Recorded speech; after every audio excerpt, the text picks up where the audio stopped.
نحمدہ و نصلی علی رسول الکریم اما بعد فاعوذ باللہ من الشیطان الرجیم بسم اللہ الرحمن الرحیم۔ آج میں آپ کے سامنے سورہ طٰہٰ کا تعارف پیش کروں گا۔ یہ سورت نمبر 20 ہے اور اس میں 8 رکوع اور 135 آیات ہیں۔ اس سورت کو تاریخ اسلام میں بہت ہی امتیازی حیثیت حاصل ہے۔ اس سورت کا شان نزول یہ ہے کہ یہ ہجرت حبشہ کے بعد نازل ہوئی اور حضرت عمر رضی اللہ تعالیٰ عنہ کے اسلام لانے سے پہلے نازل ہوئی۔ معتبر روایات میں آتا ہے کہ حضرت عمر رضی اللہ تعالیٰ عنہ نبی کریم صلی اللہ علیہ وسلم کو قتل کرنے کے گھر سے نکلے تو جا رہے تھے، تو رستے میں ایک شخص نے آپ کو کہا کہ آپ کدھر جا رہے ہیں، پہلے اپنے گھر جا کر دیکھیں، اپنے بہن اور بہنوئی کو دیکھیں کہ وہ دائرہ اسلام میں داخل ہو چکے ہیں۔ تو آپ رضی اللہ تعالیٰ عنہ ادھر سے ہی مڑے اور سیدھا اپنے بہن اور بہنوئی کے گھر گئے۔ فاطمہ بنت عمر اور ان کے جو خاوند تھے وہ قرآن پاک کی تلاوت کر رہے تھے، پڑھ رہے تھے، تو انہوں نے جیسے ہی حضرت عمر رضی اللہ تعالیٰ عنہ کو دیکھا تو انہوں نے اس صحیفے کو بند کر دیا۔ تو آپ رضی اللہ تعالیٰ عنہ نے اپنے بہن اور بہنوئی کو سے پوچھا کہ مجھے بھی وہ صحیفہ پڑھائیں، تو انہوں نے دینے سے انکار کر دیا۔ آپ نے انہیں بہت زیادہ مارا، بہت پیٹا، اپنی بہن کو بھی اپنے بہنوئی کو بھی، اور اتنا پیٹا کہ ان کا سر پھٹ گیا۔ اور پھر آپ اتنے زیادہ پشیمان ہو گئے کہ آپ نے پھر بہن اور بہنوئی سے پوچھا کہ آپ بتائیں کہ کیا پڑھ رہے تھے، تو آپ کی بہن نے کہا کہ اس طرح ہم آپ کو نہیں دے سکتے، پہلے آپ غسل کر کے آئیں اور اس کے بعد ہم آپ کو یہ صحیفہ پڑھائیں گے۔ پھر حضرت عمر رضی اللہ تعالیٰ عنہ نے غسل کیا، وضو کیا، اور پھر آپ نے اس صحیفے کو پڑھنا شروع کیا۔ تو اس صحیفے کو جب پڑھنا شروع کیا تو آپ کی بہن اور بہنوئی جو آیات پڑھ رہے تھے وہ سورہ طٰہٰ کی یہی جو شروع کی آیات تھیں وہی آپ پڑھ رہے تھے۔ تو یہ جب آپ نے آیات پڑھی تو آپ کے زبان سے یک لخت نکلا کہ کیا خوب کلام ہے۔ نبی کریم صلی اللہ علیہ وسلم نے اللہ تعالیٰ سے دعا کی تھی کہ یا اللہ مجھے یا ابو جہل اسلام میں داخل کر دے، ابو جہل کو، یا حضرت عمر کو اسلام میں داخل کر دے۔ تو اللہ تعالیٰ نے آپ کی دعا سنی اور حضرت عمر رضی اللہ تعالیٰ عنہ کو دائرہ اسلام میں داخل کر دیا۔ حضرت عمر رضی اللہ تعالیٰ عنہ حضور صلی اللہ علیہ وسلم کی خدمت میں حاضر ہوئے اور انہوں نے اسلام قبول کر لیا۔ اس سورت کا آغاز طٰہٰ سے ہوتا ہے۔ یہ حروف مقطعات ہیں اور ان کا مطلب اللہ تعالیٰ ہی بہتر جانتے ہیں۔ اس سورت کا آغاز اس طرح ہوتا ہے، ما انزلنا علیک القرآن لتشقی، ہم نے یہ قرآن تم پر اس لیے نازل نہیں کیا کہ تم مصیبت میں پڑ جاؤ۔ قرآن پاک میں یہ ارشاد فرمایا جا رہا ہے کہ نبی کریم صلی اللہ علیہ وسلم کو خطاب کر کے یہ قرآن پاک ہم نے اس لیے نازل نہیں کیا کہ آپ اس کو لے کر مصیبت میں پڑ جائیں، کسی مشقت میں پڑ جائیں۔ آپ کا جو کام ہے وہ اللہ تعالیٰ کا جو پیغام ہے وہ لوگوں تک پہنچا دینا ہے، آگے ہدایت دینا، یہ اللہ تعالیٰ کا کام ہے کہ وہ جس کو چاہے اس کو ہدایت دے۔ آپ نے یہ نہیں کرنا کہ تمام لوگوں تک یہ اسلام کو منوا کر ہی چھوڑنا ہے، اور جن کے دل ایمان کے لیے بند ہو چکے ہیں آپ ان کے اندر جو ہے نا ایمان کو اتار کر ہی چھوڑنا ہے۔ اس یقین دہانی کے باوجود یعنی یہ اللہ تعالیٰ نے آپشن بھی دیا تھا کہ آپ نے صرف پیغام پہنچانا ہے، تو آپ صلی اللہ علیہ وسلم کبھی بھی ریلیکس نہیں ہوئے اور آپ نے اب دین کا کام جاری رکھا، اور آپ کی حتی الوسع یہ کوشش رہی ہے کہ جتنے بھی لوگ دائرہ اسلام میں داخل ہو سکتے ہیں وہ ہو جائیں، اور جتنے بھی لوگ جہنم کی آگ سے بچ سکتے ہیں وہ بچ جائیں۔ لہذا موجودہ دور میں جو لوگ دین اسلام کا کام کر رہے ہیں ان کے لیے یہ آیت ایک درس کی حیثیت رکھتی ہے کہ جب نبی پاک صلی اللہ علیہ وسلم کو یہ کہا گیا کہ آپ نے کسی قسم کی مشقت میں نہیں پڑنا، آپ کا کام ہے پیغام دینا، تو ہمارے لیے بھی یہی درس ہے کہ ہم نے بھی کسی ٹینشن میں نہیں آنا، کسی اس میں نہیں آنا، ہم نے اپنا کام جاری رکھنا ہے جیسے نبی کرتے رہے ہیں، جیسے ان پر مصیبتیں پریشانیاں آتی رہی ہیں، لیکن انہوں نے اللہ تعالیٰ کا جو پیغام ہے، جو دعوت و تبلیغ ہے، اس کو نہیں چھوڑا۔ پھر آگے دوسری آیات میں فرمایا جا رہا ہے، الا تذکرۃ لمن یخشی، یہ تو ایک یاد دہانی ہے ہر اس شخص کے لیے جو اللہ سے ڈرے۔ یعنی یہ ایک قرآن پاک ایک ایسی تذکیر ہے، ایک یاد دہانی ہے کہ جس کے دل میں اللہ کا خوف ہوگا اور وہ ہوش میں آ جائے گا۔ تو جس کے دل میں اللہ کا خوف نہیں ہوگا، جسے اس کی کوئی پرواہ نہیں ہوگی، تو اس کے پیچھے بالکل پڑھنے کی ضرورت نہیں ہے کہ تم ضروری دار اسلام میں داخل ہو۔ تو یہ اللہ تعالیٰ کا کلام ہے، اور اس میں اللہ تعالیٰ نے ذمہ داری اپنی لی ہوئی ہے کہ ہدایت دینا میرے ذمے ہے۔ تو اس صورت میں آگے چل کے حضرت موسیٰ علیہ السلام کا قصہ جو ہے وہ شروع ہوتا ہے۔ حضرت موسیٰ علیہ السلام مدین میں چند سال گزارنے کے بعد جلاوطنی کی زندگی گزار رہے تھے، تو آپ واپس مصر کی طرف آ رہے تھے ہجرت کر کے۔ آپ کے ساتھ آپ کی بیوی بچے بھی تھے۔ رات کا وقت تھا اور سخت سردی تھی۔ تو جزیرہ نماز سینا کے جنوبی علاقے سے آپ گزر رہے تھے، تو آپ نے دور سے دیکھا کہ ایک جگہ آگ جل رہی ہے۔ تو آپ نے چاہا کہ میں جا کے تھوڑی سی آگ اپنی بچوں کے لیے لے آؤں تاکہ ان کو سردی سے بچایا جا سکے، یا کم از کم یہ بندوبست ہو سکے کہ مجھے مصر جانے کا راستہ معلوم ہو سکے۔ تو حضرت موسیٰ علیہ السلام جب وہاں پہنچے تو وہاں سے پکار آئی، ایک آواز آئی، اے موسیٰ، میں ہی تیرا رب ہوں، تو جوتیاں اتار دے، تو وادی مقدس طویٰ میں ہے۔ حضرت موسیٰ علیہ السلام جب وہاں پہنچے تو وہاں سے پکارا گیا، اے موسیٰ، میں ہی تیرا خدا ہوں اور تو جوتیاں اتار دے، تو وادی مقدس طویٰ میں ہے، اور میں نے تجھے چن لیا ہے، اور جو کچھ تیرے اوپر وحی کیا جاتا ہے وہ میری طرف سے کیا جاتا ہے، اور میں ہی اللہ ہوں اور میرے سوا کوئی خدا نہیں ہے۔ پس تو میری بندگی اختیار کر اور نماز قائم کر، قیامت کی گھڑی ضرور آنے والی ہے۔ اس آیت میں اور اس واقعے میں نماز کی غرض و غایت کی طرف روشنی ڈالی گئی ہے، اور حضرت موسیٰ علیہ السلام کو جب نبوت کا مژدہ سنایا گیا تو یہ اس وقت کا واقعہ ہے۔ تو آدمی کا اللہ تعالیٰ سے تعلق جوڑنے کا جو ذریعہ ہے وہ واحد ذریعہ ایک نماز ہے۔ تو جو ہر روز انسان کو دنیا کے ہنگاموں سے ہٹا کر خدا کی طرف متوجہ کرتی ہے، نماز ہی ہے جو ہم اللہ تعالیٰ کی نعمتوں کا شکر ادا کرتے ہیں اس نماز کے ذریعے ہی۔ اور جب مسلمان جمع ہوتے ہیں نماز پڑھنے کے لیے تو دشمن جو ہے نا وہ دیکھ کے لرز جاتا ہے، وہ کہتا ہے کہ یہ واقعی مسلمانوں کی طاقت ہے، اور وہ ڈر جاتا ہے۔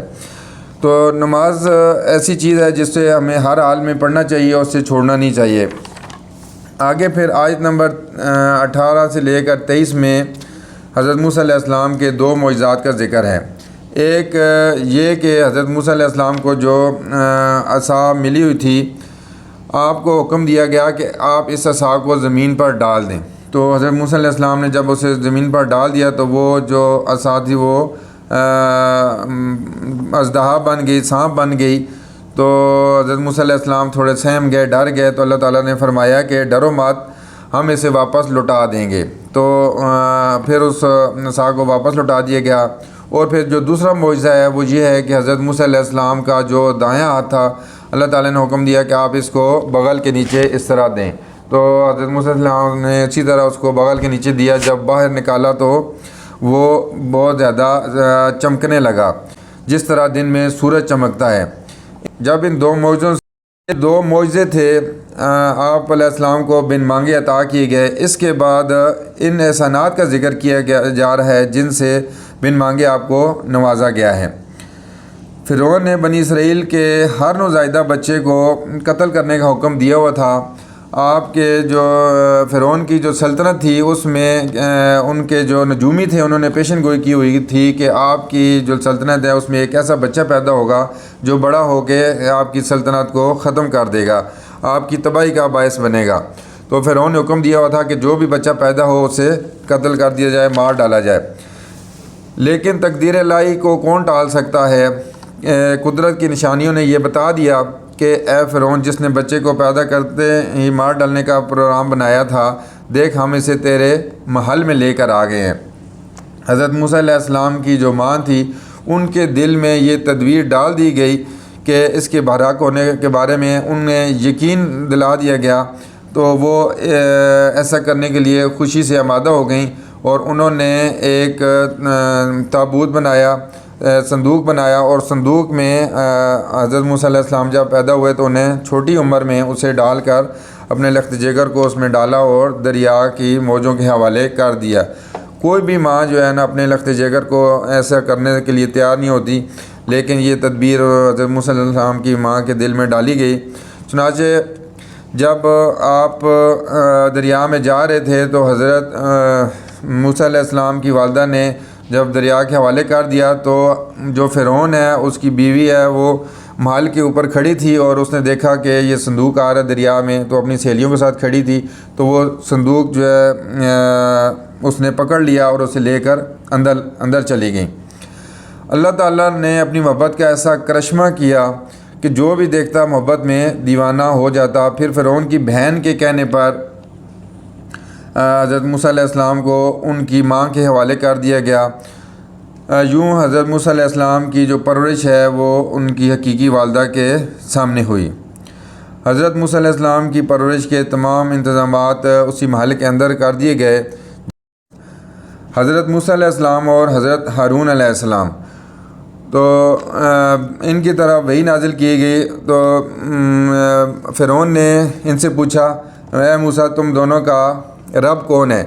تو موسیٰ علیہ السلام نے فرمایا کہ بے شک ہمارا رب وہ ہے جس نے مناسب صورت پیدا کی اور پھر مقصد تخلیق کی طرف ہماری رہنمائی کی۔ اس زمین پر اس نے ہمیں پیدا کیا اور ہم ایک دن روز محشر کی طرف لوٹائے جائیں گے۔ جب فرعون نے ساری نشانیاں دیکھیں تو اس نے ان ساری نشانیوں کو ماننے سے انکار کر دیا۔ فرعون نے حضرت موسیٰ علیہ السلام کو چیلنج دیا کہ آپ ایک دن اپنے تمام جو آپ کے ہیں لوگ ان کو جمع کر لیں، جو بھی آپ کے جادوگر ہیں انہیں جمع کر دیں، میں اپنے جادوگروں کو جمع کروں گا۔ تو ایک دن مقرر ہو گیا۔ اس دن فرعون نے اپنے سارے سحر اندازوں کو جمع کر دیا اور میں مقررہ دن کے لیے زور و شور سے تیاریاں شروع ہو گئیں، اور ایک کھلا اور وسیع میدان لگا دیا گیا، اور آپ نے پہل کرنے کی اجازت انہیں دے دی کہ آپ جو ہے وہ پہل کریں۔ تو فرعون کے جو جادوگر تھے انہوں نے رسیاں جو ہے وہ زمین پر پھینک دیں، جو دیکھتے ہی دیکھتے وہ سانپ بن گئیں، تو انہوں نے ان پر جادو منتر پڑے ہوئے تھے۔ پھر اس کے بعد حضرت موسیٰ علیہ السلام نے یہ منظر دیکھا تو آپ کو بہت وحشت ہوئی، اور آپ نے اپنا جو عصا تھا، جو آپ کے پاس سوٹا تھا، وہ آپ نے اس سے بھی پھینکا، تو وہ جب سوٹا زمین پر آیا تو وہ ایک اژدہا بن گیا، اور اس نے ان رسیوں کو نگل لیا۔ وہ رسیاں اس کی طرح یعنی انہوں نے اس کو کھا لیا۔ اسے دیکھتے ہی جو فرعون تھا اور اس کے ساتھ جتنے بھی اس کے حواری تھے اور جتنے بھی ماہر ساحر تھے، وہ سب ان پر دہشت طاری ہو گئی اور ایک سناٹا طاری ہو گیا، اور اس کا جو فرعون کا غرور تھا وہ خاک میں مل گیا۔ تو جادوگروں پر اس کا ایسا اثر ہوا کہ انہوں نے حضرت موسیٰ علیہ السلام اور حضرت ہارون علیہ السلام کے رب پر ایمان لانے کا اعلان کر دیا۔ بنی اسرائیل کی جو قوم ہے وہ 40 سال تک طے کے میدان میں اقامت گزین رہیں، اور یہاں پر انہیں کھانے پینے کے لیے کچھ نہیں مل رہا تھا، تو اللہ تعالیٰ نے ان پر من و سلوہ نازل کیا، جس کی جو تفصیل ہے وہ سورہ بقرہ میں گزر چکی ہے۔ پھر اللہ تعالیٰ نے حضرت موسیٰ علیہ السلام پر وحی نازل کی کہ اب تو راتوں رات میرے بندوں کو لے کر یہاں سے چل پڑ۔ چنانچہ حضرت موسیٰ علیہ السلام اپنے بندوں کو لے کر ایک طے شدہ مقام پر چل پڑے قافلے کی شکل میں، لیکن ادھر فرعون کو بھی اس چیز کی اطلاع مل گئی، اور وہ بھی ایک لشکر کو لے کر ادھر چل پڑا ساحل سمندر کی طرف۔ مہاجرین کا جو قافلہ تھا وہ فرعون کے لشکر اور سمندر کے درمیان میں بالکل گھر چکا تھا۔ اس وقت اللہ تعالیٰ نے حضرت موسیٰ علیہ السلام کو حکم دیا کہ آپ جو ہے اپنا عصا اس سمندر کے درمیان اس طرح ماریں۔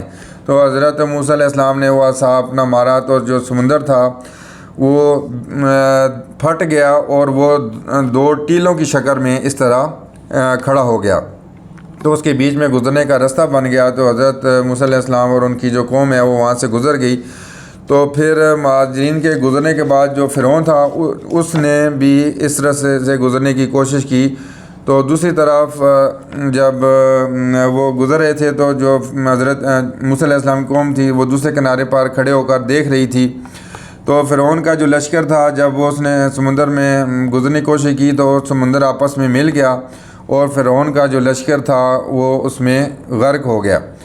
ڈوبتے وقت فرعون جو تھا وہ پکار اٹھا کہ میں نے مان لیا کہ کوئی خدا نہیں، اور میں حضرت موسیٰ علیہ السلام اور حضرت ہارون علیہ السلام کے خدا پر ایمان لاتا ہوں۔ اور میں مسلمان ہوں۔ تو مگر اس کے آخری لمحے ایمان لانے کو اللہ تعالیٰ نے قبول نہ کیا اور اس کی جو لاش ہے اس کو بچا لیا، وہ آج بھی مصر کے میوزیم میں موجود ہے، جس کو ایک عبرت کا نشان بنا دیا گیا۔ سمندر کو عبور کرنے کے بعد کوہ سینا کے دامن میں پہنچے تو حضرت موسیٰ علیہ السلام کو وعدہ یاد کرا دیا گیا کہ تمہیں جو ہے وہ 40 دن گزرنے کے بعد تمہیں ایک ہدایت نامہ عطا کیا جائے گا۔ تو حضرت موسیٰ علیہ السلام کو راستے میں اپنی قوم کو راستے میں ہی چھوڑ کر آپ اللہ تعالیٰ سے ملاقات کرنے کے لیے آگے بڑھے۔ تو جب وہاں پہنچے تو اللہ تعالیٰ نے کہا کہ آپ بہت جلدی آ گئے، آپ اپنی قوم کو ساتھ نہیں لے کے آئے۔ تو انہوں نے کہا کہ میں آپ کو ملنے کے اشتیاق میں جلدی آ گیا۔ تو پھر انہوں نے درخواست کی کہ یا اللہ میں دیدار الہی کرنا چاہتا ہوں۔ تو اللہ تعالیٰ نے فرمایا کہ نہیں، آپ یہ نہیں کر سکتے، یہ نہیں دیکھ سکتے۔ لیکن اللہ تعالیٰ نے تھوڑی سی تجلی ایک پہاڑ پر فرمائی تو وہ جو پہاڑ تھا وہ ریزہ ریزہ ہو گیا اور آپ علیہ السلام بے ہوش ہو گئے۔ پھر اللہ تعالیٰ نے آپ کو تختیوں پر لکھے ہوئے جو ہے وہ احکامات صادر فرمائے۔ موسیٰ علیہ السلام اپنے رب سے کلام کرنے کے بعد واپس آئے تو آ کے دیکھا کہ جو آپ کی قوم ہے اس کو جو ہے نا ایک سامری نامی شخص نے ایک بچھڑے کی پرستش پر لگا دیا اور وہ قوم جو ہے اس کی پرستش پر لگی۔ حضرت موسیٰ علیہ السلام جب واپس آئے تو انہوں نے قوم کو کہا کہ آپ نے اچھا نہیں کیا اور آپ نے اپنی قوم کو خوب جھاڑا اور کہا کہ نالائکو، تم نے تھوڑا سا بھی صبر نہیں کیا، میرے اس خدا کو تم نے چھوڑ دیا جس نے تمہارے اوپر اتنی زیادہ نعمتیں کی، اتنے زیادہ انعامات کیے، اور تم بچھڑے کی پوجا کرنے لگے، تمہیں ایسا کرتے ہوئے بالکل حیا نہیں آئی۔ اس کے بعد اگلی آیات میں قیامت کا جو منظر ہے وہ پیش کیا جا رہا ہے کہ جب کفار کو بتایا جا رہا تھا کہ یہ جو پہاڑ ہیں یہ قیامت والے دن زیر و زبر ہو جائیں گے، یہ درم برم ہو جائیں گے، تو انہوں نے فوراً اعتراض کیا کہ یہ پہاڑ جو ہے یہ کیسے درم برم ہو سکتے ہیں، اتنے بڑے پہاڑ ہیں، تو یہ آسمان سے باتیں کر رہے ہیں۔ تو اس کا جواب دیا جا رہا ہے کہ اللہ تعالیٰ انہیں جڑوں سے اٹھا کر ریت کی طرح پیس دیں گے اور پھر یہ اون کے اور روئی کے گالوں کی طرح سے ہوا میں اڑ رہے ہوں گے اور ان کا نام و نشان تک بھی باقی نہیں رہے گا۔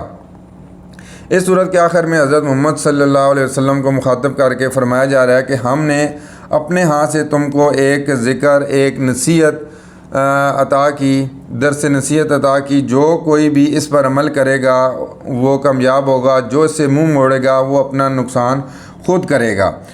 اس کی یہ حماقت ہوگی، دراصل اس کی خود اپنے ساتھ یہ دشمنی ہوگی۔ دوسری بات یہ بتائی جا رہی ہے کہ جو کوئی بھی اس قرآن سے منہ موڑے گا آخرت میں سزا سے نہیں بچ سکے گا۔ اب انسان کے لیے دو ہی راستے ہیں کہ یا وہ اللہ تعالیٰ کے بتائے ہوئے طریقوں پر، نبی کریم صلی اللہ علیہ وسلم کے بتائے ہوئے طریقوں پر چلے اور جنت میں داخل ہو جائے، یا پھر جو دوسرا راستہ ہے جو جہنم کا راستہ ہے، جو اس کے مخالف راستہ ہے، اس پر چلے اور وہ اپنے لیے جہنم حاصل کر لے۔ تو ہمارے لیے بھی یہ دنیا جو ہے ایک دارالعمل ہے اور ہم نے بھی نبی پاک صلی اللہ علیہ وسلم کے جو طریقہ کار ہیں اگر ہم ان پر چلیں گے تو ہمارے لیے بھی کامیابی ہے، اور اگر ہم نہیں چلیں گے تو ظاہر ہے ہم بھی کل جو ہے نا گہری کھائی میں جا کریں گے اور ہم جو ہمیں مطلب جہنم کی جو سزا ہے ہم اس سے بچ نہیں سکیں گے۔ تو اس صورت میں آخر میں یہی جنت اور جہنم کا جو ہے نقشہ کھینچا گیا اور پھر نصیحت کی گئی کہ ہم جو ہے اس سے کس طرح بچ سکتے ہیں۔ تو اسی کے ساتھ میں آج کا تعارف ختم کرتا ہوں۔ وآخر دعوانا ان الحمد للہ رب العالمین۔